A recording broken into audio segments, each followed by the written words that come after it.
來繼續來看歌手王力宏的情某李靜蕾，最近這幾天來真關心兒童青少年的議題。昨日，伊甲人本教育基金會等等幾個團體共同開記者會，講衛福部雖然把兒少工作者的查核制度納入去兒少權法修正草案，但是也是存在讓人擔心的漏洞。李靜蕾就點名黃子佼，講依照着即擺的草案。黃子佼也是有資格會當來開幼稚園。真濟擺為李小清時，王力宏前某李靜蕾以建立兒童工作證制度連署發起人的身份，在記者會點名黃子佼。黃子佼的事件，他持有大量的兒少性影像。依照澳洲的兒童工作證制度，在確認有這個行為事實的時間點，他就會被禁止接觸兒少了。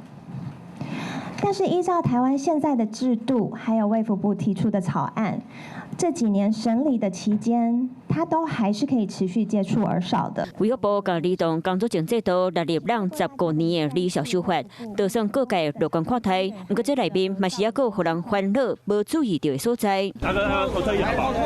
以黃子佼的案來講，伊持有千多支兒少性影像，不過落尾卻是靠司法各處罰判刑，修法有必要擴大立管範圍。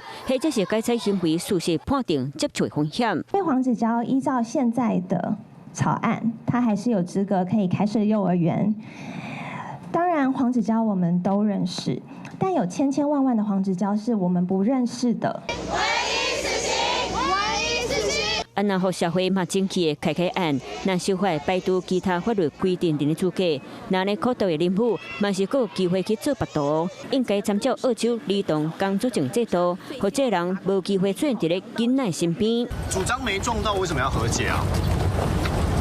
和解金多少可以透露一下嗎？